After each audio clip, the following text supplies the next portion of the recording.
ప్రభునందు ప్రియమైన పరిశుద్ధ సంఘమ, యేసుక్రీస్తు పరిశుద్ధ నామములో మీ అందరికీ శుభములు తెలియచేస్తున్నాం.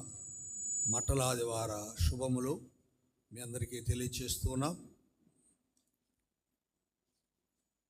దేవుని వాక్యంలో నుండి జకర్యా గ్రంథము 9వ అధ్యాయము 9వ వచనాన్ని ఈరోజు మనం ధ్యానం చేద్దాం. జకర్యా గ్రంథము 9వ అధ్యాయము 9వ వచనము. సియోను నివాసులారా బహుగా సంతోషించుడి, యెరూషలేము నివాసులారా ఉల్లాసముగా ఉండుడి. నీ రాజు నీతిపరుడును రక్షణ గలవాడునై దీనుడునై గాడిద పిల్లను ఎక్కి నీ యొద్దకు వచ్చుచున్నాడు. ఈరోజు సందేశము ఆనందంగా ఆహ్వానించు. ఆనందంగా ఆహ్వానించు. యేసు ప్రభు నీ దగ్గరకు వస్తున్నాడు. నీవు ఆయనను ఆనందంతో ఆహ్వానించుకో. దేవుని వాక్యంలో వ్రాయబడిన ఈ మాటను బట్టి దేవుణ్ణి మనము ఆనందంగా ఆహ్వానించుకోవాలి. మన ఇంటికి ఎవరైనా బంధువులు వస్తే మనకు బాగా నచ్చిన వారై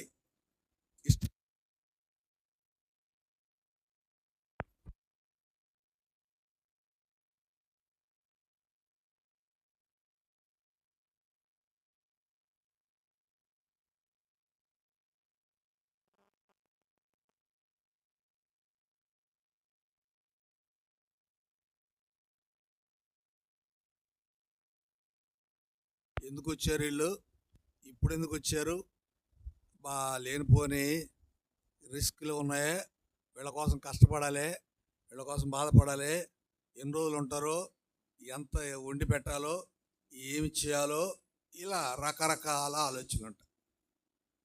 ఒక కార్టూన్ ఏంటంటే,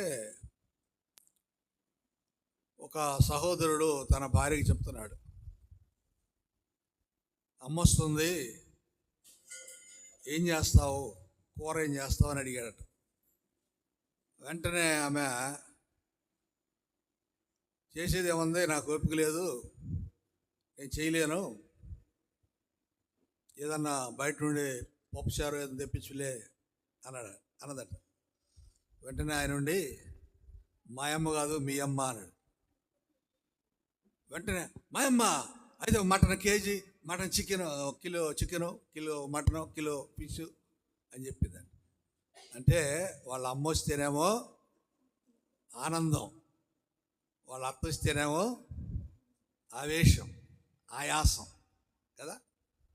ఇలా చాలా మందిలో, ఒక స్త్రీలే కాదు పురుషుల్లో కూడా ఇలాంటి వాళ్ళు ఉంటారు.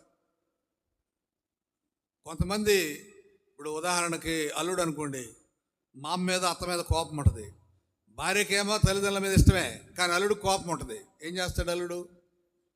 రిసీవ్ చేసుకోలేడు. ఇక్కడ మనం గమనించాల్సింది ఏంటంటే, వస్తున్నది యేసు ప్రభు. యెరూషలేముకు వస్తున్నాడు యేసు ప్రభు. యెరూషలేముకు వస్తుంటే జకర్యా అంటున్నాడు, జకర్యా ప్రవక్త చెప్పబడుతున్నమాట, సియోను నివాసులారా బహుగా సంతోషించండి, యెరూషలేము నివాసులారా ఉల్లాసంగా ఉండండి. నీ రాజు నీతిపరుడు రక్షణ గలవాడు ధీరుడై గాడిదనెక్కి నీ దగ్గరకు వస్తున్నాడు. జకర్యా చెప్తున్న మాటలు, దేవుని ద్వారా చెప్తున్న మాటలు, నీ దగ్గరికి ఎవరు వస్తున్నారు? నీ రాజు వస్తున్నాడు, నీతిపరుడు వస్తున్నాడు. నీతిపరుడు నీ రాజు నీ దగ్గరకు వస్తున్నాడు. కాబట్టి నువ్వేం చేయాలంట? బహుగా సంతోషించు. అంటే ఆనందంగా రండి ప్రభువా అని స్వీకరించాలి. కొన్నిసార్లు కొంతమంది పాస్టర్ గారు విజిటింగ్కి వచ్చాడు అనుకోండి, ఎలా ఉంటారు? కొంతమంది సార్ రండి సార్ అంటారు. కొంతమంది సార్ వచ్చారా అంటారు. కొన్నిసార్లు ఏమంటారు? సార్ మా ఆయన లేడు సార్, మీరు సాయంత్రం రండి అంటారు. మీ ఆయన లేకపోతే మళ్ళీ సాయంత్రం వచ్చేది ఏంది అంటే ఇష్టం లేనప్పుడు, గౌరవం లేనప్పుడు, అమర్యాదగా నడుచుకునే పరిస్థితులు ఉన్నప్పుడు అనమాట. అదే ఇష్టమైతే మా ఆయన లేకపోయినా రండి సార్ రండి సార్ రండి సార్ కదా. బంధువులైనా, సేవకులైనా, విశ్వాసులైనా, కొంతమంది విశ్వాసులు కూడా ఒకరిని ఒకరు దర్శించుకుంటూ ఉంటారు. అలాంటప్పుడు వాళ్ళ ఆలోచన నచ్చితే ఓకే, హార్ట్లీ వెల్కమ్. నచ్చకపోతే ఒకసారి మీకు కూడా నేను జ్ఞాపకం చేశాను. ఉదయగిరిలో పరిచర్య చేసినప్పుడు చాలా దూరంలో ఉంది గేటు, ఇల్లు ఏడుంది. ఆడ గేట్లో నుండి నేను వచ్చాను. తలుపు గేటు వేసి ఉంది. ఆ తలుపు గేట్, అది తలుపు అంటే కనపడదు, గ్రిల్స్ కాదు, అది డోరే. ఆడ తలుపు తట్టా. వెనక నుండి ఎవరో అన్నాడు ఆ ఇంట్లో ఉన్న ఆయన, అయ్యా నేను పాస్టర్ గారిని అన్న. రేపు రండి పోండి అన్నాడు. రేపు రండి పోండి అన్నాడు. నేనయా పాస్టర్ గారు, నేను ఇంకా అమాయకంగా నన్ను గుర్తుపట్టలేదు ఏమన్నా. అయ్యా నేనయా పాస్టర్ గారిని. అర్థమవుతుందిలే సార్, రేపు రండి పోండి అంటే ఏందది? ఇప్పుడు లేడులేండి, ఆయన చనిపోయాడు. అంటే ఇందుకోసం చనిపోయాడు అని చెప్పట్లేదు నేను. నీ ఇంటికి వస్తున్నప్పుడు, నీ దగ్గరకు వస్తున్నప్పుడు వాళ్ళు ఎవరైనా కానీ వాళ్ళని ఆనందంగా నీవు ఆహ్వానించుకోవాలి. ఇక్కడ యేసు ప్రభు ఎవరు? నీ రాజు అంట. నీ రాజు అంటే నిన్ను పాలించడానికి వస్తున్న ఆయన. ఇందాక ర్యాలీలో కూడా నేను చెప్పాను, రాజు అంటే పాలించేవాడు. ఎలా పాలిస్తాడంటే తన ప్రాణాన్ని ఇచ్చేంతగా, తన ప్రాణాన్ని పడంగా పెట్టేంతగా. ఉదాహరణకు మీ ఇంటి యజమాని ఉన్నాడు. మీ ఇంట్లో వాళ్ళకి ఎవరికైనా ఏ కష్టం వచ్చినా ఆయన తేలిగ్గా తీసుకుంటాడా, సీరియస్గా తీసుకుంటాడా? చాలా సీరియస్గా తీసుకుంటాడు. ఎందుకంటే అది వ్యాధి కానీ, బాధ కానీ, కష్టం కానీ, అది ఏదైనా తాను ఎంతవరకైనా వెళ్తాడు. ఎంతవరకు వెళ్తాడంటే తాను చనిపోవడానికి కూడా సిద్ధపడతాడు. అదే పాలన అంటే. యేసు ప్రభు పరిపాలిస్తున్నాడంటే ఆయన పాలన ఎలా ఉన్నదంటే మానవాళి కొరకు ప్రాణము పెట్టేంతగా ఆయన పాలన ఉంటుంది. అందుకంటే నీ రాజు ఆయన నీ దగ్గరకు వస్తున్నాడు. ఆయన దగ్గర ఏముంది తెలుసా? నీతి ఉన్నది.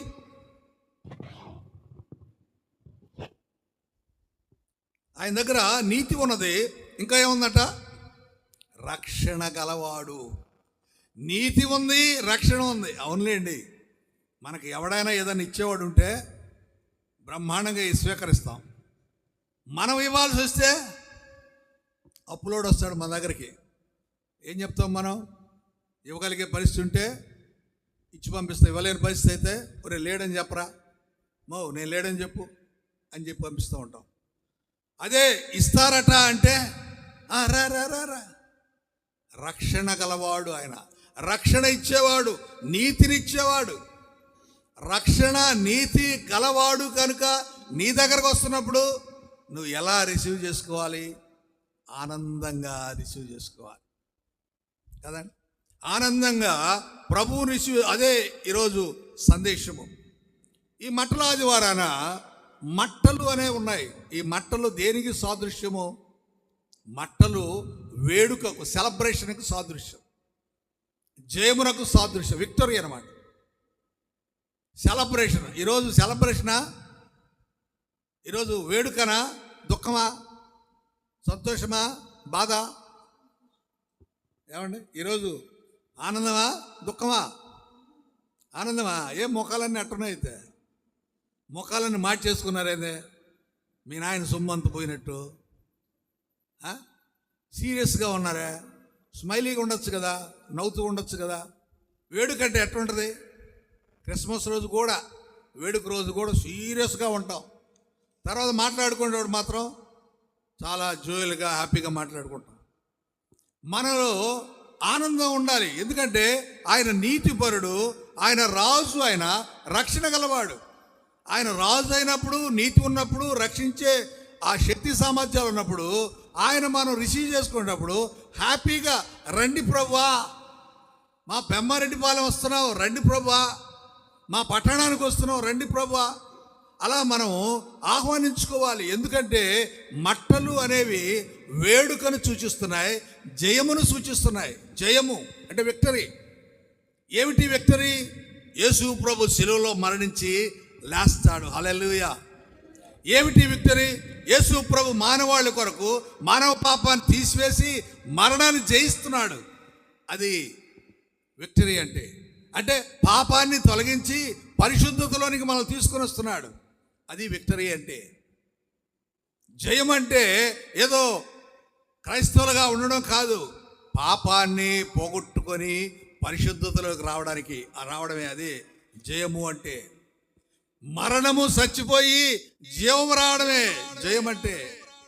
కనుక మట్టలు అనేవి వేడుకకు, జయమునకు, అలాగే నిత్య జీవమునకు, ఫలించునకు సూచన. మన పిల్లలు మట్టలు పట్టుకొని వస్తారు కదా, మట్టల ఆదివారం. ఈరోజు ఇక్కడ పెట్టినట్లేదు, మట్టలు బయట పెట్టారు. ఇంతకుముందు పోయిన ఆదివారం కూడా, పోయిన పామ్ సండేకి ఇక్కడ ఫుల్గా ఉండేవి. ఈ వారానికి కొంచెం ఈ సంవత్సరానికి మారిపోయింది కొద్దిగా. ఏం పాపం ఒక్కడైపోయాడు సుజీవనం. ఒక్కడే కష్టపడుతున్నాడు. ఆయనకు సపోర్ట్గా కుర్రోళ్ళు ఉండడం లేదు, రావడం లేదు. గమనించండి, మట్టలు సెలబ్రేషన్, ఫ్రూట్ఫుల్నెస్, విక్టరీ, నిత్య జీవం, ఎటర్నల్ లైఫ్. పిల్లలు మట్టలు పట్టుకొని వారు పాడుతూ ఉంటే, ఎగురుతూ ఉంటే ఎంత ఆనందం. అలాగే గాడిద మీద ఎక్కాయని వస్తున్నాడు. గాడిద దేనికి సాదృశ్యము? తగ్గింపుకు సాదృశ్యము గాడిద, శాంతికి సాదృశ్యము గాడిద. గాడిద మీద రావడం రాజుకు సాదృశ్యం. రాజులు గుర్రాల మీద వస్తారు. ఎందుకు? రాజు అంటే అహంకారం, రాజు అంటే గర్వం, గొప్పతనం కాదు. యేసు రాజు అలా కాదు, ఆయన శాంత స్వభావి. ఏమన్నాడు? నీ రాజు సాత్వికుడై నీతిపరుడై నీ యొద్దకు వచ్చున్నాడు. ఈ రాజు గర్విష్టి కాదండి. ఈ రాజు గర్వంతో గుర్రాన్ని ఎక్కి వచ్చే రాజు కాదండి. ఈ రాజు నీ కోసం ప్రాణం పెట్టడానికి వచ్చిన రాజు. హల్లెలూయా. మానవాళి కొరకు ప్రాణం పెట్టడానికి వచ్చినటువంటి రాజు ఈ రాజు. అలాగే ఊరేగింపు దేనికి సాదృశ్యము? గాడిద మీద ఊరేగించారు వాళ్ళందరూ కూడా, జయ జయ నాదాలు పలికారు. ఏమిటి ఈ ఊరేగింపుకు సాదృశ్యం అంటే? ఆయన మెస్సయ్య, ఆయన రాజు, ఆయన రక్షకుడు. ఓ గొప్పతనం, యేసు ప్రభువుకు ఒక గొప్పతనాన్ని ఆపాదించడం అన్నమాట, ఊరేగించడం. ఇప్పుడు మనం ఎప్పుడైనా ఊరేగించాం? ఎవరినైనా ఊరేగించి ఉంటాం. పెళ్లి కొడుకుని, పెళ్లి కూతుర్ని ఊరేగించి ఉంటాం. లేకపోతే మనకి ఇష్టమైన వాళ్ళు ఎవరైనా రాజకీయ నాయకులు కానీ లేక ఇంకెవరైనా ఉంటే ఊరేగించేవాళ్ళు. పూర్వకాలం అంటే ఒక 25 ఏళ్ల క్రితం ఈ బ్యాప్టిస్టు సంఘాల్లో బ్యాప్టిస్టు నాయకులు, సమావేశ నాయకులు వస్తే వాళ్ళ కోసం ఊరేగింపు పెట్టేవాళ్ళు. ఈ మధ్య ఈ దినాల్లో కూడా గుంటూరు ప్రాంతంలో ఉన్నాయి ఈ దినాల్లో కూడా. నేను ఒక 6-7 సంవత్సరాల క్రితం ఒక ఊరికి వాక్యం చెప్పడానికి వెళ్ళాను. నాతో పాటు అప్పుడు జనరల్ సెక్రటరీ ఉన్నాడు. మేమిద్దరం వెళ్ళాం. నేను వాక్యం చెప్పడానికి, ఆయన ఏదో అభిషేకం ఇవ్వడానికి ఇద్దరం వెళ్ళాం. మాకు ఊరేగింపు బస్టాండ్ కానుండి కారు ఆపేసి అక్కడి నుంచి ఊరేగింపుకు తీసుకెళ్ళారు మమ్మల్ని. ఏమిటా ఊరేగింపు? మా అలవాటు సార్. పెద్దవాళ్ళు ఎవరు వచ్చినా మేము ఊరేగింపుగా తీసుకెళ్తాం. ప్రియమైన వాళ్ళారా, అది కాదు. దేవుణ్ణి ఊరేగించాలి, దేవుణ్ణి కనపరచాలి. అలానే ఈనాడు చాలామంది యేసు ప్రభువును కూడా ఒక మండపం లాంటి తయారు చేసి దాంట్లో పెట్టి బొమ్మ పెట్టేసి ఊరేగిస్తున్నారు. అది కాదు. అది ఒకవేళ భౌతిక సంబంధమైనది కావచ్చు, కానీ మన హృదయంలో ప్రభు ఆనందం చేయాలి, ఆనందంగా గంతులు వేయాలి మన హృదయంలో. అది ఊరేగింపు అనే విషయాన్ని జ్ఞాపకం చేస్తున్నాను. అలాగే మట్టలతో ఆహ్వానించడం అనేటువంటిది మన హృదయంలోకి ఆయన్ని స్వీకరించడం అనేది మనకు గుర్తు చేసుకోవాలి. ఎందుకంటే సిలువలో యేసు ప్రభు మరణించడానికి వస్తున్నాడు కానీ అక్కడ ఉన్న వారికి యేసు ప్రభు చనిపోవడానికి వస్తున్నాడని తెలియదు. యేసు ప్రభు మరణం నొందడానికి వస్తున్నాడని తెలియదు. మెస్సయ్య వస్తున్నాడు, ఆయన మనం స్వీకరించాలి, ఊరేగింపుగా తీసుకెళ్ళాలి. అది కూడా యేసు ప్రభు ఏర్పాటు చేసుకున్నాడు. గాడిదను కూడా ఆయన ఏర్పాటు చేసుకున్నాడు. గాడిద తీసుకొచ్చిన గాడిద పైన బట్టలు వేశారు. ఆ బట్టల పైన యేసు ప్రభుని కూర్చోబెట్టారు. దారి పొడుగుతున్న మట్టలు పరిచారు. అంటే ఆయన గౌరవిస్తున్నారు, ఆయన్ను గొప్పగా తీసుకువెళ్ళాలి. ఎందుకంటే ఈజ్ ఎ హీలర్. ఆయన స్వస్థపరుస్తున్నాడు, ఆయన అద్భుతాలు చేస్తున్నాడు, మిరాకిల్ చేస్తున్నాడు. ఆయన ఇదిగో మానవాళికి ప్రయోజనకరమైన బోధలు చేస్తున్నాడు. అలాంటి వ్యక్తిని మనం స్వీకరించడం మంచిది అనుకున్నారు. అందుకే వారు అలా తీసుకుని వస్తున్నారు. సిద్ధాంతపరంగా చెప్పాలంటే ఒక గొర్రెను కానీ మేకను కానీ ఒక పశువును బలి ఇవ్వాలంటే ఆ పశువు ఊరేగింపుగా ఆ బలిపీఠం దగ్గర తీసుకురాబడుతుంది. ఆ మేక కానీ గొర్రె కానీ దానికి మెడలో దండ వేసి దానికి కావాల్సిన మట్టలు లాంటివి కట్టేసి ఊరేగింపుగా డ్యాన్సులు వేసుకుంటూ పాటలు పాడుకుంటూ జనాలు దాన్ని తీసుకుని వెళ్తారు. ఎక్కడికంటే బలి అర్పించే బలిపీఠం దగ్గరికి.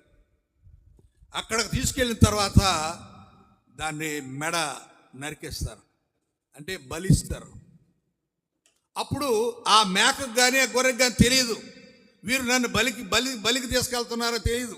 కానీ అక్కడ ఉన్న జనాలందరూ తెలుసు, దీన్ని మనం బలి చేయడానికి తీసుకెళ్తున్నాము. కానీ ఇక్కడ యేసు ప్రభు విషయంలో మనం గమనిస్తే యేసు ప్రభుకు తెలుసు, ఇక్కడ తాను బలి కాబోతున్నానంత యేసు ప్రభుకు తెలుసు. కానీ జనులకు తెలియదు యేసు ప్రభు బలి కోసం ఇక్కడికి వచ్చాడని యేసు ప్రభు తెలియదు. చూసారా, ఈ సాంప్రదాయ సంబంధమైన మేక లేక గొర్రె బలి విషయానికి యేసు ప్రభు బలి విషయానికి ఎంత వ్యత్యాసం ఉందో. పశువుకు తెలియదు, ప్రజలకు తెలుసు. ఇక్కడ ప్రజలకు తెలియదు, బలి అర్పించే గొర్రెపిల్ల అయిన యేసు ప్రభువుకు తెలుసు. సో అలాగున వారు ఆ బలి కావడానికి, యేసు ప్రభు బలి కావడానికి ఆయన సిద్ధపడి వస్తూ ఉన్నాడు. కనుక అలా వస్తున్నటువంటి ఆయనను మనకు తెలుసు. ఇప్పుడు యేసు ప్రభు వస్తున్నాడంటే బలి కావడానికని మనకు తెలుసు. ఇప్పుడు మనం ఏం చేయాలా? ఏడవాలా? సంతోషించాలా? మానవతా దృక్పథంలో ఆలోచన చేస్తే ఏడవాలి. ఎందుకు? మన కోసం ఒక ఆయన చనిపోబోతున్నాడు, మన కోసం ఒక ఆయన చావబోతున్నాడు అంటే బాధపడాలి. కానీ జకరియా అన్నాడు, వద్దు, మీరు ఉల్లసించండి, మీరు సంతోషించండి, మీరు ఆనందించండి. ఎందుకంటే ఆయన సిలువలో మరణిస్తాడు. అయినా ఆయన రాజే, ఆయన నీతే, ఆయన రక్షకుడే. ఒకవేళ గాడిద మీద వస్తున్నాడని మీరు తక్కువగా ఆలోచన చేస్తారేమో, శాంతి చిహ్నం అది. కనుక ఆయన మీ దగ్గరకు వస్తున్నప్పుడు మీరేం చేయాలంటే ఆనందించండి, ఉల్లసించండి అనే మాటలు అంటున్నాడు. జకరియా 9:9లో ఈ ప్రవచన నెరవేర్పు మనకు 4 సువార్తల్లో కనిపిస్తుంది. మత్తయి సువార్తలో కానీ, మార్కు సువార్తలో, లూకా యోహాను సువార్తల్లో ఈ వచనాలు కనిపిస్తాయి. యేసు ప్రభు ఆ యెరూషలేము జయ ప్రవేశం చేస్తున్నప్పుడు ఈ మాటలు మనం చూస్తాం. లూకా సువార్త 19వ అధ్యాయం 37-38 వచనాలు మనం చూస్తే, లూకా సువార్త 19వ అధ్యాయం 37-38 వచనాలు. ఒలీవల కొండ నుండి దిగుచోటి ఆయన సమీపించుచున్నప్పుడు శిష్యుల సమూహమంతయు సంతోషించుచు ప్రభు పేరట వచ్చు రాజు స్తుతింపబడును గాక. పరలోకమందు సమాధానమును సర్వోన్నత స్థలములో మహిమయు ఉండును గాక. చూసారా, శిష్యుల సమూహము యేసు ప్రభు వస్తూ ఉంటే వారు సంతోషిస్తూ ఉన్నారు. యేసు ప్రభు బోధకుడు వస్తున్నాడు. ఆయన వస్తున్నాడు. మరి అక్కడ వ్రాయబడిన మాట, పాత నిబంధన గ్రంథంలో మాట, ప్రభువు పేరట వచ్చు రాజు స్తుతింపబడును గాక. ప్రభువు పేరట వచ్చు రాజు స్తుతింపబడును గాక. అంటే ఏ దేవుని పేరట వస్తున్న రాజు యేసు ప్రభు. బాగా ఇక్కడ మనం ఒక మాట ఆలోచన చేయాలి. దేవుని పేరట వస్తున్న వ్యక్తి వస్తుంటే అతడు స్తుతింపబడతాడా, ఘనపరచబడతాడా, అవమానపరచబడతాడా, హేళన చేయబడతాడా? ఏమంటే ప్రభు పేరట వస్తున్నాడు అంటే దేవుని పేరట వస్తున్నాడు. ఇక్కడ వ్రాయబడిన మాట మనం చూస్తే ప్రభు పేరట వచ్చు రాజు స్తుతింపబడునుగాక. అంటే దేవుని పేరట వస్తున్నటువంటి యేసు ప్రభు స్తుతింపబడునుగాక. ఇప్పుడు దేవుని పేరట వస్తున్న ఒక ప్రవీణ్ కుమార్ లాంటి సేవకుడు దేవుని పేరట వచ్చాడు. ఇప్పుడు ఆయన స్తుతి నొందదగిన వాడా? స్తుతి నొందదగిన వాడే. ఎందుకు? ఆయన యేసు ప్రభు పేరట వస్తున్నాడు. ఆయన దేవుని పేరట వచ్చాడు, దేవుని పేరట బోధించాడు, దేవుని పేరట ఉన్న సత్యాలు తెలియపరిచాడు. కొందరికి బాధే, కొందరికి కష్టమే, కొందరికి అవమానమే, కొందరికి హేళనే. ఈయన కొంచెం వ్యంగ్యంగా కూడా మాట్లాడతాడు. సో ఇవి బాధే. ఇప్పుడు ఆయన ఏం చేయాలి? స్తుతించాలి, అంటే గణపరచాలి. బా గొప్పవాడండి మనం చెప్తున్నాం. ఇప్పుడు మనందరం ఏమంటున్నాం? బా ఆయన ఎవరో చనిపోయాడు, దేవుని కొరకు చనిపోయాడు. అంతకుముందు మనకు తెలియదు, చనిపోయాక మనకు తెలిసింది అని ఆయన మనం పదే పదే కొనియాడుతున్నాం. బికాస్ ఆఫ్ జీసస్, యేసును బట్టి మనం ఆయన్ని గణపరుస్తూ ఉన్నాం.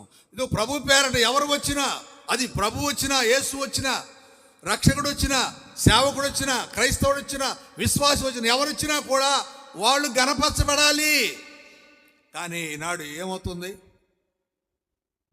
అవమానపరచబడుతున్నారు. యేసు ప్రభు చెప్తాడు కదా ఒక ఉదాహరణలో, నీవు విందుకు రా అని పిలిస్తే ప్రభు చాలామంది రాలేదు. యేసు ప్రభు బయట వీధుల్లోకి వెళ్ళి పిలుచుకురండి రా, నేను ఎన్నుకున్న వాళ్ళు రాలేదు, బయట వేరే వాళ్ళని పిలుచుకురండి అని పంపిస్తే వాళ్ళు వస్తారు. వాళ్ళలో కొందరు వితౌట్ ప్రిపరేషన్ వస్తారు, సిద్ధపాటు లేకుండా. అప్పుడు ప్రభు అంటాడు, సిద్ధపాటు లేకుండా, పెండ్లి వస్త్రం లేకుండా ఎలా వచ్చావు నువ్వు? ప్రియమైన వారలారా, మనం గమనించాల్సి ఉంది ఏంటంటే, ప్రభు పేరట వచ్చినప్పుడు ప్రభువుకి మహిమ కలగాలి, ప్రభు పేరట స్తుతించబడాలి, ప్రభు పేరట ఘనపరచబడాలి. గాడిదను గౌరవించారు ఆనాడు. గాడిదను ఎందుకు గౌరవించారండి? మనం తిడుతూ ఉంటాం పిల్లకాయల్ని, రే గాడిద అవతల పోరా అంటాం. అంటే గాడిద అంటే చాలా చులకన భావం. మరి వాళ్ళు ఏం చేశారు? యేసు ప్రభువును గాడిద మీద ఎక్కించి, గాడిద వస్తుంటే రోడ్డు మీద బట్టలు పరిచారు. ఏం బట్టలు? వాళ్ళ బట్టలు, దేర్ గవర్నమెంట్స్, వాళ్ళ బట్టలు, వాళ్ళ ఒంటి మీద ఉన్న బట్టలు. ఒకవేళ కోటు వేసుకున్నాడు అనుకో, ఆ కోటు తీసి కింద పరిచారు. ఏందండి ఎంత విలువ అండి? ఎవరికి? గాడిదకి. ఎవరిని బట్టి? ప్రభువుని బట్టి. హల్లెలూయా. ప్రభువుని బట్టి గాడిద కూడా గౌరవించబడింది. ప్రభువుని బట్టి, ప్రభు పేరిట ఏమొచ్చితే అది గౌరవించబడింది, అది ఘనపరచబడింది, అది స్తుతించబడింది. గమనించాల్సిన విషయం ఏంటంటే, ప్రభు పేరట వచ్చువారు స్తుతించబడాలి, గౌరవించబడాలి, ఘనపరచబడాలి. నీవు క్రైస్తవుడు కావచ్చు, సేవకుడు కావచ్చు, సేవకురాలు కావచ్చు, లేక ప్రవక్త కావచ్చు, లేక గొప్ప సేవకుడు కావచ్చు. ప్రభు పేరట వస్తే మనకు తెలియకుండా చాలామంది వస్తారు మన ఇళ్ళకి. పాస్టర్లు వస్తూ ఉంటారు కదా, నేను పాస్టర్ అమ్మా, పాస్టర్ అండి అని అంటే, సార్ రండి రండి, ఎక్కడ, ఏ ఊరు, ఎందుకు పిలుస్తున్నా వాళ్ళని అట్లా? ఆయన మనకు తెలుసా? తెలియదు. తెలియకపోయినా నేను పాస్టర్ అండి, నేను సేవకుండండి అనగానే రండి సార్ అంటారు. మంచోడో దొంగోడో మనకు తెలియదు.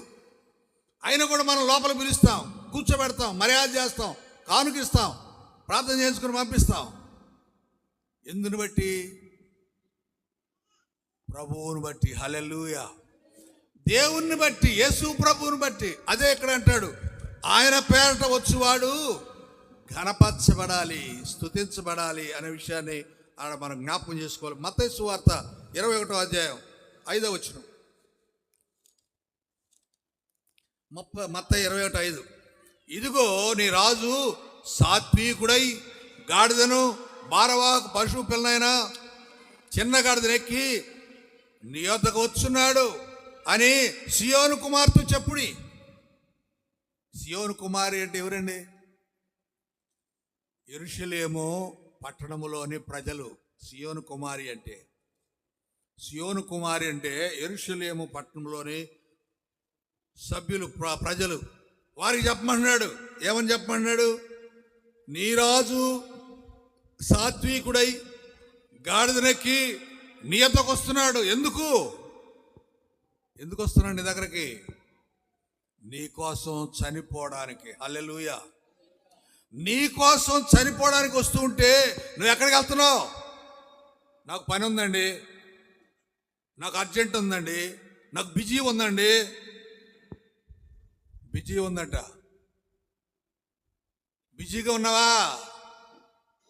పని ఉందా? ప్రభు వస్తున్నాడు రా బాబు, నీ దగ్గరికి వస్తున్నాడు, నీ వద్దకే వస్తున్నాడు. నాకు పని ఉంది, నేను బయటకు వెళ్ళాలి, ఇప్పుడు కాదు రేపు రా, ఎల్లుండిరా. కుదురుద్దా? ఏమండి, మనం చాలా తేలిగ్గా చెప్తూ ఉంటాం ఈ మాటలు. ఇప్పుడు కాదండి, రేపు రండి. యేసయ్య వస్తే యేసయ్య మారు వేషంలో వస్తాడు. నీ కోసం ప్రార్థన చేయడానికి వస్తున్నాను, నేను దీవించడానికి వస్తున్నాను అంటాడు. పాస్టర్ గారు ఇప్పుడు కాదండి, ఇంట్లో ఎవరు లేరు, రేపు రండి. ఆయన ఎవరో మనకు తెలియదు. ఆయన ఎవరో మనకు తెలియదు కాబట్టి మనం ఎందుకు ఆయన ఎంటర్టైన్ చేయాలి? ఒకవేళ యేసయ్య వస్తే, యేసయ్యే తెలియని వాని రూపంలో వచ్చాడు, ఏం చేస్తావు? ఒక ఆమె అనిందంట, యేసయ్యని అడిగిందంట, ప్రభువా నీకు నేను భోజనం వండి పెట్టాలా? నువ్వు నా దగ్గర రాయ్యా, మంచి భోజనం పెడతాను, మంచి వంటలు చేసి పెడతాను అంటే, రేపు మధ్యాహ్నం వస్తాలే అమ్మ అని చెప్పాడంట దర్శనంలో.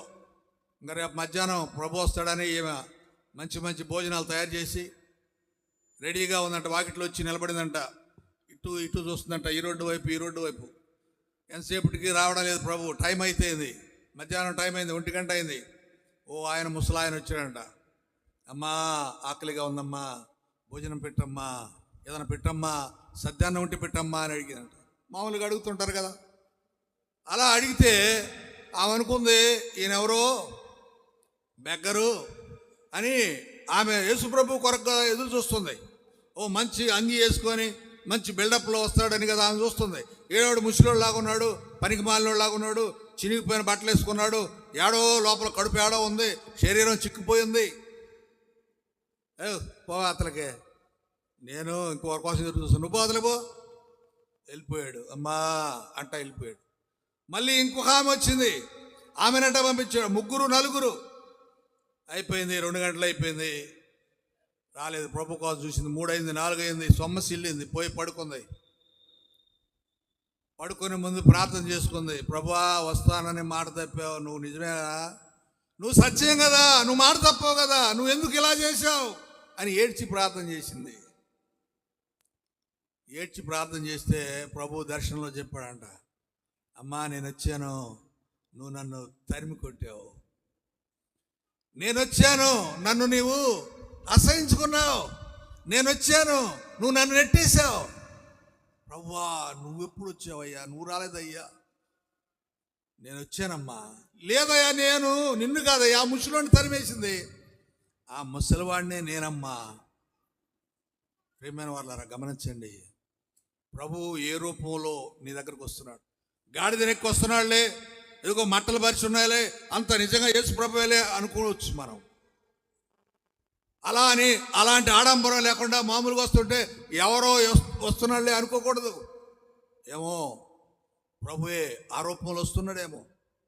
గమనించండి, ఆయన సాత్వికుడై అంటే తగ్గింపు గలవాడై, అంటే ఏమీ లేనివాడులాగా. రాజు మీద గుర్రం మీద వస్తే రాజు అవుతాడు, గాడిద మీద వస్తే పనికి మాలినోడు అవుతాడు కదా. కాబట్టి గాడి మీద వచ్చాడని మనం పనికి మాలినోడు కింద చూస్తాం. మన ఇంటికి ఒక ఆయన కారు వేసుకొని వస్తాడు, కారు వేసుకొని రాగానే అబ్బాయి ఎవరో కారులో వచ్చారా అని డోర్ తీసి సార్ అంటాం, రండి సార్ అంటాం. సైకిల్ వేసుకొని వచ్చాడు ఒకడు, ఎలా ఉంటుంది మన బిహేవియరు? వాడెవడో సైకిల్ వేసుకొని వెళ్తున్నాడులే, వాడు మన కోసం వస్తాడు, నిలబడతాడు మన దగ్గర. ఏం కావాలా ఏందే అంటాడు. అదే కారులో వచ్చినోడిని డోర్ తీసి సార్ రండి సార్, ఏం కావాలి సార్ అంటే కారులో వస్తేనే ఒక మర్యాద, సైకిల్ మీద వస్తే ఇంకో మర్యాద. ఒకసారి ఒక సహోదరుడు, పేరు చెప్పలేండి, లైవ్ ఇది, ఓ సహోదరుడిని తీసుకుని వెళ్ళారు నాకు తోడుగా. ఆయన మామూలు కామనకు లుంగి కట్టుకొని ఓ పల్లెటూరు మనిషిలాగా ఉన్నాడు, చదువుకున్నాడే, ఉద్యోగం చేసేవాడే.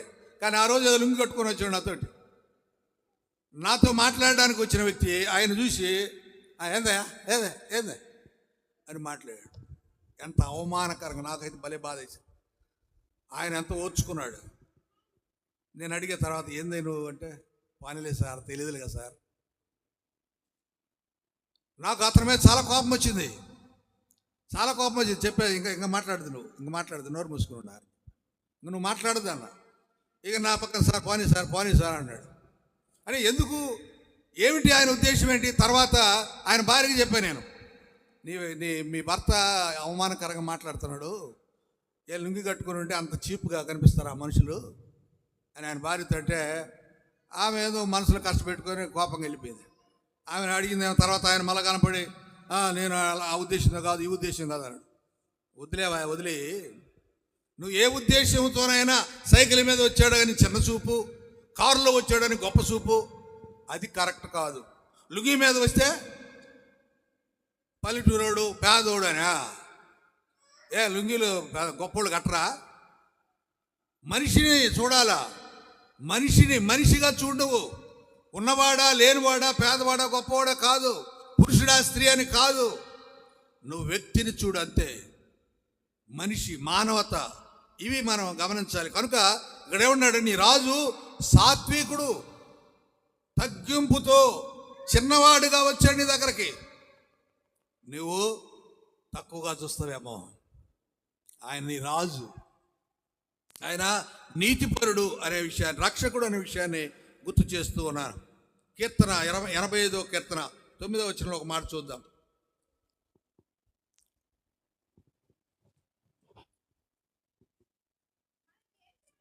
మన దేశంలో మహిమ నివసించున్నట్లు ఆయనకు భయపడే వారికి సమీపంగా ఉన్నది. మన దేశంలో మహిమ నివసించాలట. ఇన్ అవర్ కంట్రీ, మన దేశంలో, భారతదేశంలో దేవుని మహిమ నివసించాలి. ఈనాడు దేవుని మహిమ భారతదేశంలో ఉందా? లేదు. భారతదేశంలో దేవుని మహిమ నివసిస్తే ఆయన రక్షణ, ఆయన భయపడే వారికి సమీపంగా ఉంది. అంటే దేవుని మహిమ ఇక్కడ నివసిస్తే ఆయన రక్షణ అందుబాటులో ఉన్నట్టు. యేసు ప్రభు మన దగ్గరకు వస్తున్నాడు, రక్షకుడై, రక్షణ మన దగ్గరకు వస్తూ ఉంటే మనం ఏం చేయాలంట? ఆయన్ను ఆనందంగా స్వీకరిస్తే మన దేశంలో మహిమ నిలబడుతుంది. అది ఈ వాక్యం యొక్క ఉద్దేశం. 97వ కీర్తన 8వ వచనం, 97వ కీర్తన 8వ వచనం. యెహోవా, సియోను నివాసులు ఆ సంగతి విని నీ న్యాయ విధులను బట్టి సంతోషించున్నారు, యోధా కుమార్తెలు ఆనందిస్తున్నారు. ఏమండి? సియోను నివాసులు, యోధా కుమార్తెలు సంతోషించాలట. ఎందుకంటే దేవుడు నీ దగ్గరకు వస్తున్నాడు, యేసు ప్రభు నీ దగ్గరకు వస్తున్నాడు, నీ కోసం వస్తున్నాడు, నీ కోసం సిలువలో మరణించడానికి బయలుదేరుస్తున్నాడు. Is coming for your sake. నీ కోసమే పాట ఒకటి ఉంది, నీ కోసమే ఒక పాట ఉంది కదా, ఎవరిని పడతారా? ప్రభువు నీ కోసం వస్తున్నాడు. నీ కోసం వస్తున్నప్పుడు నువ్వు సంతోషంగా ఉండు. చనిపోతున్నాడు నీ కోసమే, బాధపడద్దు. ఎందుకంటే ఆయన చనిపోతేనే నీకు రక్షణ. పేతురు సైనికుని చెవి తెగ నరికాడు. ఎందుకు? యేసు ప్రభు మీద ప్రేమ ఆయనకి. ప్రభు అంటాడు, ఒరే బాబు, నా దగ్గర సైన్యం లేదా? నన్ను కాపాడుకోలేనా? నేను మీ విమోచన కోసం చనిపోతున్నానయ్యా, మిమ్మల్ని రక్షించడానికి చనిపోతున్నా, నేను కావాలనే చనిపోతున్నా. నాకు రక్షణ అక్కర్లేదు, మీకు రక్షణ కావాలి. అప్పుడు అన్నాడు, కత్తి పట్టినవాడు కత్తితోనే పోతాడు. ప్రియమైన వాళ్ళారా, గమనించండి. ఉదయకాలమున యెషయా గ్రంథం 12వ అధ్యాయం 6వ వచనంలో ఒక మాట చూద్దాం. యెషయా గ్రంథం 12వ అధ్యాయం 6వ వచనం. సియోను నివాసి, ఉత్సాహధ్వని చేయి, బిగ్గరగా చేయము, నీ మధ్యనున్న ఇశ్రాయేలు యొక్క పరిశుద్ధ దేవుడు. అవునండి, నీ మధ్యకు వస్తున్నాడే ఇశ్రాయేలు యొక్క పరిశుద్ధ దేవుడు, యేసు ప్రభు నీ దగ్గరకు వస్తున్నాడే. ఆయన గనుడు, గాడిద మీద వస్తున్నాడు కదా, ఇదే తేలిగ్గా చూస్తున్నామేమో. నో, అతడు ఘనుడై ఉన్నాడు. నీవేం చేయాలంట? ఉత్సాహధ్వని బిగ్గరగా చెయ్యి, అరువు కేకలవై, హోసన్నా అను. హోసన్నా అంటే అర్థం ఏంటి తెలుసా? లార్డ్ గ్రాంట్ సాల్వేషన్ అని అర్థం. ప్రభు రక్షణను మంజూరు చేశాడు. రక్షణ మంజూరు హోసన్నా అంటే. మనం చెప్తూ ఉంటాం, హోసన్నా జయము, హోసన్నా జయము, హోసన్నా జయము అంటాం. హోసన్నా అంటే లార్డ్ గ్రాంట్ సాల్వేషన్. దేవా, మాకు రక్షణ మంజూరు చేయి, మాకు లోను మంజూరు చేయి అని అడుగుతాం కదా. మాకు ఇల్లు కట్టుకోవడానికి మంజూరు చేయండి అడుగుతాం కదా. మాకు ఉద్యోగం శాంక్షన్ చేయమని అడుగుతాం కదా. గ్రాంటింగ్ ఎయిడ్ ఇవ్వమని అడుగుతాం కదా. రక్షణ మంజూరు. హోసన్నా అంటే, హోసన్నా అన్నామంటే దాని అర్థం, దేవా రక్షణ మాకు ఇవ్వయ్యా అని. సింపుల్గా రక్షణ మాకు ఇవ్వు. సో అక్కడ వ్రాయబడిన మాట మనం గమనిస్తే, సియోను నివాసి, ఉత్సాహధ్వని బిగ్గరగా చేయి. ఎందుకంటే నీ దగ్గర ఉన్నటువంటి ఆయన, నీ దగ్గరకు వస్తున్న ఆయన, గాడిద మీద వస్తున్నా ఆయన ఇశ్రాయేలు యొక్క పరిశుద్ధ దేవుడు. Is God of holy, God of holy. గమనించండి, పరిశుద్ధుడైన దేవుడు, గనుడైన దేవుడు. ఈ సత్యాన్ని మర్చిపోకూడదు. 52వ అధ్యాయం యెషయా గ్రంథం 9-10 వచనాలు. 52వ అధ్యాయం 9-10 వచనాలు. యెరూషలేమునందు పాడైన స్థలములారా, ఉత్సహించి ఏకముగా సంగీత గానము చేయడి. తన జనులను ఆదరించెను, యెరూషలేమును విమోచించెను. సమస్త జనుల కనుల ఎదుట యెహోవా తన పరిశుద్ధ భవనం బయలుపరిచినాడు. భూదిగంత నివాసులందరూ దేవుని రక్షణ చూచెదరు. ఆయన గాడిద మీద వస్తున్నాడు. ఉత్సాహధ్వని చేయండి. చేస్తూ మీరేం చేయాలంట? సంగీత గానము చేస్తూ ఏం చేయాలంట? ఆయనను చూడాలట. భూదిగంత నివాసులందరూ దేవుని రక్షణ చూచెదరు. ఆయన రక్షణ మన దగ్గరికి నడిచి వస్తున్నాడు. ఏ సాల్వేషన్, ఆయన ఈజ్ వాకింగ్, ఆయన నడుస్తున్నాడు, మన దగ్గరకు వస్తున్నాడు. ఏం చేయాలంట? ఏం చేయాలంటున్నాడు? సంగీత గానము, ఉత్సహించి సంగీత గానము చేయడి. ఈరోజు మట్టలాదివారం. మట్టలాదివారం ఏం పాటలు పాడాలి? మట్టలాదివార సంబంధమైన పాటలు, ఉత్సాహకరమైన పాటలు, కేకలు వేయగలిగిన పాటలు. సియోను కన్యా సంభ్రమపడుచు వేయోము కేకల్, ఇలాంటి పాటలు పాడాలి. మనం ఏం పాటలు పాడాం అంటే సందర్భంతో మన పనిలే, ఏదో ఒకటి పాడేస్తే సరిపోతులే. ఏదో ఒకటి పాడేస్తే కాదు, సందర్భాన్ని బట్టి. క్రిస్మస్ రోజు క్రీస్తు పుట్టాడని పాడకుండా క్రీస్తు చచ్చిపోయాడని పాడతామా? మన బర్త్డే రోజున హ్యాపీ బర్త్డే టు యూ అని పాడతాం, happy death day to you అని పాడతామా? మరి ఆడ పాడినప్పుడు ఏడాటి పాడతాం అంటే ఏదో ఒకటిలే పాడేస్తాం, అయిపోద్ది. వితౌట్ ప్రిపరేషన్, సిద్ధపాటు ఉండదు. మాకు మాత్రం అలా పాట కావాలి. గమనించండి, ఇక్కడ ఏమన్నాడు? సంగీత గానము చేయాలి, ఉత్సహించి ఏకముగా అంట. ఏకముగా అంటే ఒకే స్వరముతో. నలుగురు పాడితే ఒకే స్వరంగా ఉండాలి, అది 4 స్వరాలుగా ఉండకూడదు. వాయించే వాళ్ళకు ఎటువంటి తెలుసా? 4 స్వరాలు ఉంటే ఆయన విసుగుపెట్టి మానేస్తాడు వాయించడం. వాయించేటప్పుడు కరెక్ట్ వస్తుంది అన్నప్పుడు చక్కగా వాయిస్తారు వాళ్ళు కూడా. తేడా వచ్చిందంటే డిస్కరేజ్ అయిపోతారు.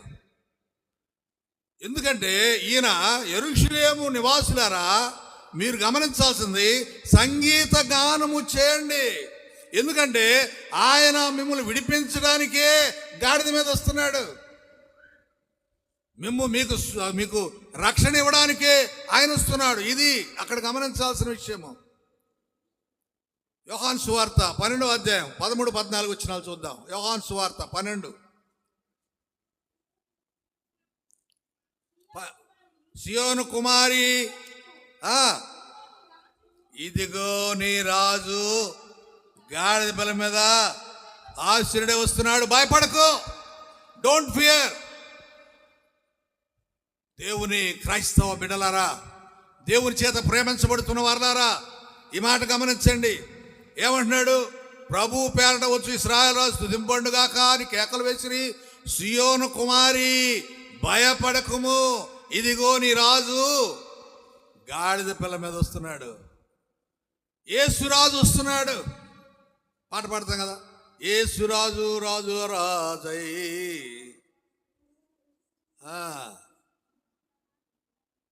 అంటే ప్రభు వస్తున్నాడు, రాజుల రాజు ఆయన వస్తున్నాడు. నువ్వేం చేయాలా? ఆనందించు, భయపడకు. ఈనాడు చాలామంది భయపడుతున్నారు. ఒక యూట్యూబ్లో నిన్న ఒకటి చూస్తే, నేను కర్నూలులో ఒక చర్చిని కూలగొట్టారంట. అడ్డం పోయిన క్రైస్తవుల్ని బట్టలు చించారంట. ఒక అతను చెప్తున్నాడు, ఓ క్రైస్తవులారా మేల్కొనండి రండి అంటున్నాడు. అంటే క్రైస్తవులందరినీ ఫైటింగ్ రమ్మని పిలుస్తున్నాడు ఆయన, యుద్ధానికి రమ్మని. అంటే ఏమిటి? ప్రభు అంటున్నాడు, మీరు భయపడద్దు, మీరు భయపడద్దు. నేనెవరిని? రాజులకు రాజుని. నేను గాడిద మీద వస్తున్నానని మీరు తక్కువగా అనుకుంటారేమో. గాడిద చిన్న గద నడుస్తుంది, గుర్రం అయితే స్పీడ్గా వచ్చేది కదా. గుర్రం మీద రాలేదు, గాడిద మీద వస్తున్నాడు. ఈయన స్లోగా వస్తున్నాడు. అవును, నేను స్లోగానే వస్తా. అవసరమైనప్పుడు సింహంలాగా వస్తాను, అవసరం ఉన్నప్పుడు సింహంలాగా వస్తాను. నీవు భయపడద్దు అని అంటున్నాడు. ఈనాడు క్రైస్తవ లోకం భయపడుతుంది, బాగా బాగా భయపడుతున్నారు ఈనాడు క్రైస్తవులు. సువార్త ప్రకటించాలన్న భయమే, ఏమైనా చెప్పాలన్నా భయమే, ఇతర మతాల గురించి ఒక కామెంట్ చేయాలన్నా భయమే. అవసరం లేదు, ఇతర మతాల గురించి కామెంట్ చేయాల్సిన అవసరం లేదు. కానీ ప్రతి చిన్న విషయానికి కూడా వాళ్ళు ఏదో అంటారు కదా, సార్లు తీస్తారని. చిన్న విషయాన్ని కూడా అందులో ఏ లోతైన మర్మం ఏదో బయటికి లాగి వాళ్ళు ఇలా అన్నారు, వీళ్ళు ఇలా అన్నారు అని, అందుకే వాక్యాలు చెప్పేవాళ్ళు కూడా భయపడుతున్నారు. గమనించండి, ఇక్కడ ప్రభు తెలియచేస్తున్న మాట, సియోను కుమారి భయపడకుము. నీవు భయపడాల్సింది పాపం విషయంలో భయపడాలి. నువ్వు పాపము చేయకుండా ఉండడానికి భయపడాలి. పాపం చేయాల్సి వస్తే భయపడాలి. ఎందుకండి? ప్రభు కోసం నువ్వు నిలబడు. భయం ఎందుకు? లేదు, మరణం వచ్చిందా, పోదాం, ప్రభు కాడికి వెళ్దాం, భయం ఎందుకు? అదే ఈ మాట ఇక్కడ అంటున్నాడు, భయపడకుము, భయపడకుము అని అంటాడు. అలాగే జెఫన్యా గ్రంథం 3వ అధ్యాయం 14-15 వచనాలు చూద్దాం. జెఫన్యా 3:14-15. సియోను నివాసులారా ఉత్సాహధ్వని చేయడి, ఇశ్రాయేలు వారా జయధ్వని చేయడి, యెరూషలేము నివాసులారా పూర్ణ హృదయంతో సంతోషించి గంతులు వేయడి. తాను విధించిన శిక్షను యెహోవా కొట్టివేసి ఉన్నాడు, మీ శత్రువులను ఆయన వెళ్ళగొట్టి ఉన్నాడు. ఇశ్రాయేలు రాజు అయిన యెహోవా మీ మధ్య ఉన్నాడు. దేవుడు మీ మధ్య ఉన్నాడు. మీరేం చేయాలంటే గంతులు వేయండి, ఎగరండి, ఆనందించండి, పాడండి, గొంతెత్తి పాడండి, గంభీరంగా పాడండి. ఎందుకంటే ఆయన మీ మధ్య ఉన్నాడు. ఎవరు మన మధ్య ఉన్నది? ఇమ్మానుయేలు, దేవుడు. ఇమ్మానుయేలు అంటే యెహోవా మనకు తోడని అర్థము. దేవుడు మనతో ఉన్నాడు, నీతో ఉన్నాడు, దేవుడు నాతో ఉన్నాడు, మనతో ఉన్నాడు. భయపడాల్సిన పని ఏంటి? భయపడాలి. దేనికంటే పాపం విషయమై భయపడాలి. నువ్వు పాపం చేసావా? అయితే నువ్వు తప్పదు, భయపడతావు. పాపం చేయకుండా ఉండడానికి నువ్వు ధైర్యంగా ఉంటే ఎవడేం చేయలేడు నిన్ను. సహజంగా పోలీసు వాళ్ళని చూస్తే కొంతమంది భయపడుతుంటారు. నువ్వు తప్పు చేయనప్పుడు భయపడాల్సిన పనే ఉంది? వాళ్ళు నిన్నేం చేయరు కదా. నీవు తప్పు చేస్తే పోలీసు వాడు వచ్చాడు అనుకో, నువ్వు తప్పు చేసి ఉంటే ఖచ్చితంగా ఇదిగో ఇక్కడ చెమట కారుతూ ఉంటుంది. వాళ్ళు చూస్తారు, నిన్ను పరిశీలన చూస్తారు, నక్కసక పర్యాంతం చూస్తున్నాడు. ఓ ఈడే తప్పు చేసాడు అని వేస్తారు వాళ్ళు, ఈజీగా కనిపెట్టేస్తారు వాళ్ళు. నువ్వు తప్పు చేసి ఉంటే, నువ్వు ప్రభు నిమిత్తం జీవిస్తున్నప్పుడు తప్పు చేయలేదు అన్నప్పుడు నీకు చెమటలు రావు, నువ్వు ధైర్యంగా ఉంటావు. కాబట్టి ఈ మాటలు మనం గమనించాల్సి ఉంది. ఇంకో మాట జకరియా గ్రంథంలో 2వ అధ్యాయం 10వ వచనం. జకరియా 2:10. సియోను నివాసులారా, నేను వచ్చి మీ మధ్య నివాసం చేతును, సంతోషంగా ఉండి పాటలు పాడండి అయ్యా. సంతోషంగా ఉండి పాటలు పాడండి. కొంతమంది ఆలస్యంగా వస్తారు ఆరాధనకు, వాళ్ళకు పాటలు పాడే అవకాశం ఉండదు, వాళ్ళ నోరు తెరిచి పాడే అవకాశం ఉండదు. ఎందుకంటే వాళ్ళు ఆలస్యంగా వస్తున్నారు కాబట్టి పాడలేరు. వాళ్ళు ఏం చేస్తారు? వచ్చి ఆలస్యంగా వచ్చి వాక్యం వింటారు. కొంతమంది వాక్యం మధ్యలో వస్తారు, వాళ్ళు ఏం వింటారు? కొంచెమే వింటారు. కొంతమంది చివరిలో వస్తారు, వాళ్ళు ఏం వింటారు? ఆశీర్వాదం అక్కడే వింటారు. ఆశీర్వాదం వింటే చాలండి, మాకు అది వచ్చింది, మాకు వస్తుందా? ఏమండి వస్తుందా? ఇప్పుడు బిర్యానీ పెట్టాడు గోపాలరావు గారు, ఆ బిర్యానీ కడుపు నిండా పెడితే తృప్తిగా ఉంటుంది. ఒక్క ముద్ద పెట్టి ఇదే తినలేచిపోంటే ఏమంటాం? ఆకలి తీరుద్దా? ఒక్క ముద్దకి ఆకలి తీరుద్దండి. అంతే. నువ్వు పాటలు పాడకపోయినా, ఆరాధనలు లేకపోయినా, నువ్వు వాక్యం వినకపోయినా, చివరి దాకా నువ్వు లేకపోయినా అర్ధాకలితో నువ్వు వెళ్ళాలి, పావు ఆకలితో నువ్వు వెళ్ళాలి. ఆఖరిలో వచ్చే వాళ్ళకి ఒక ముద్ద కూడా పడదు, ఒక ముద్ద ఆకలి, ఒక ముద్ద తీరుద్ది ఆకలే. ప్రసంగం కొరకు వచ్చేవాళ్ళు ఉంటారు, వాళ్ళకి హాఫ్ మీలే, సగం భోజనమే. అంటే పాటలు పాడితే గమనించండి, ఇక్కడ ఏమన్నాడు? సియోను నివాసులారా, నేను వచ్చి మీ మధ్య నివాసం చేస్తాను, మీరు సంతోషంగా ఉండి. ఈరోజు మన మధ్యలోనికి యేసు ప్రభు గాడిద మీద ఊరేగుతూ వస్తే మనం ఆయన పాటలు పాడుతూ హోసన్నా జయము, హోసన్నా జయము, హోసన్నా జయము అని పాటలు పాడుతూ ఆయన ఆహ్వానించుకుంటే, మన హృదయంలోకి ఆయన వస్తే మన జీవితాలు ధన్యమవుతాయనే సత్యాన్ని నేను జ్ఞాపకం చేస్తూ ఉన్నాను. ఇంకొక మాట చూద్దాం. యెషయా గ్రంథం 62:11. యెషయా గ్రంథం 62:11.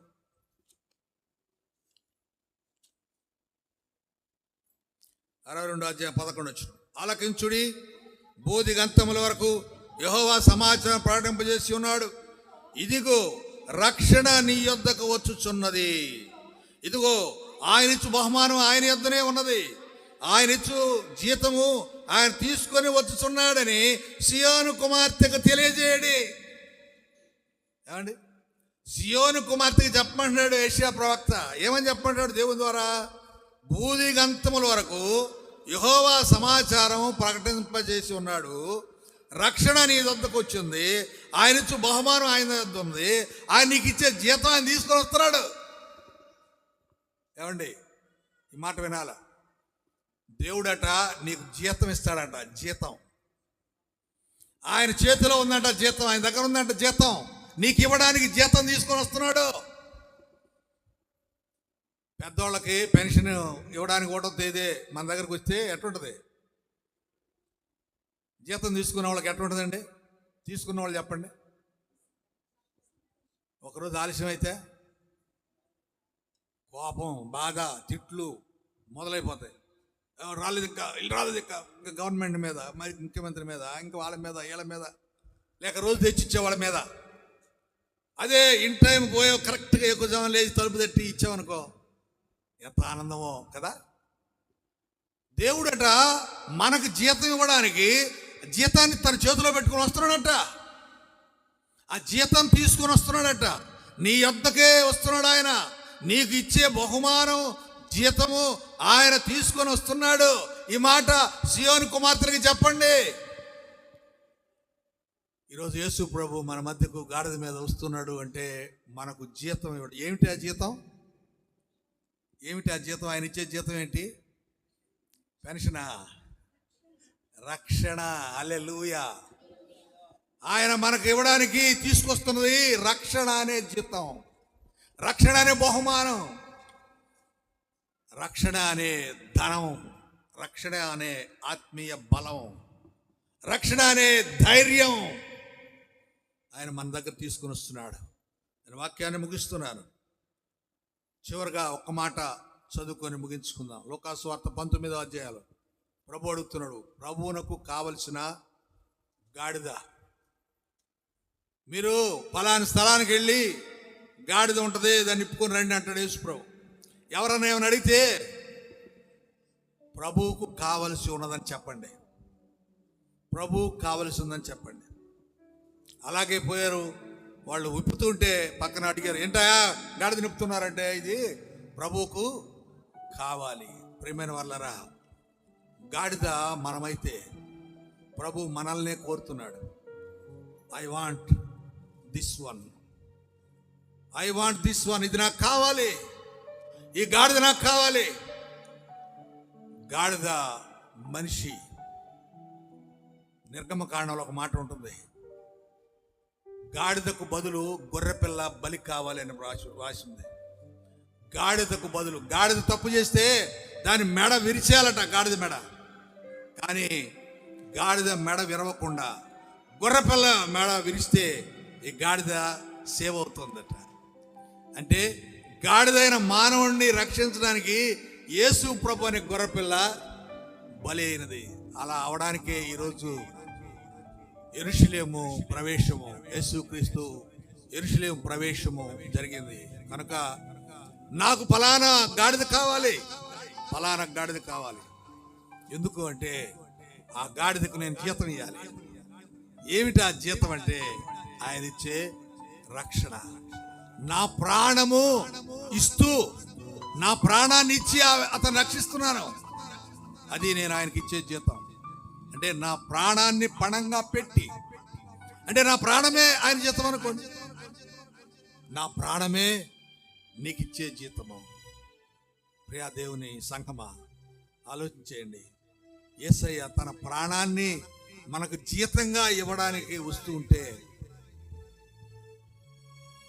మనము ఆనందంగా ఆయన్ను స్వీకరించాలి, ఆనందంగా స్వాగతించాలి, ఆనందంగా ఆహ్వానించుకోవాలి. రండి ప్రభువా రండి, మా గుండెల్లో ఉండండి. యేసు ప్రభు మన గుండెల్లో ఉంటే మన జీవితాలు ధన్యమవుతాయి. తల వంచండి, ప్రార్థన చేసుకుందాం. జీవమైన మా తండ్రి, యెరూషలేము ప్రయాణంలో మా కొరకు జీతము ఇవ్వడానికి, మీ ప్రాణాన్ని రక్షణగా మాకు ఇవ్వడానికి మా మధ్యకు వస్తున్న దేవుడు అయ్యా, ఆనందంగా మేము స్వీకరించాల్సి ఉంది. మా కోసం ప్రాణం పోతున్నావు అనగా గత కాలంలో పెట్టావు, దాన్ని మేము గుర్తు చేసుకుంటూ ఈ రోజున అలాంటి ఆలోచన కలిగి ఉన్నప్పుడు ప్రభా, మేము మిమ్మల్ని ఆనందంగా ఆహ్వానించుకోవాలని, ఆనందంగా స్వాగతించాలని మాకు మీరు తెలియచేశారు. అవును, సియోను కుమారి, సియోను నివాసులారా, యెరూషలేము నివాసులారా, ఉల్లసించుడి, సంతోషించుడి, నీ రాజు నీతిపరుడు, రక్షణ గలవాడు. అవును తండ్రి, గాడిదను ఎక్కి వస్తున్న రక్షకుడు, శాంతికి సాదృశ్యమైన రక్షకుడు, ఆ రక్షకుని మేము స్వీకరించుకోవాలి ప్రభా.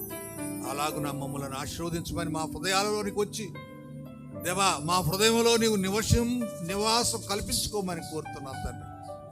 మాతో ఉండండి, మమ్మల్ని దీవించమని మీకే మా ఘనత చెల్లిస్తూ మాతో మాట్లాడినందుకు వందనాలు చెల్లిస్తూ యేసు ప్రభు నామమున ప్రార్థిస్తున్నాం తండ్రి. ఆమేన్.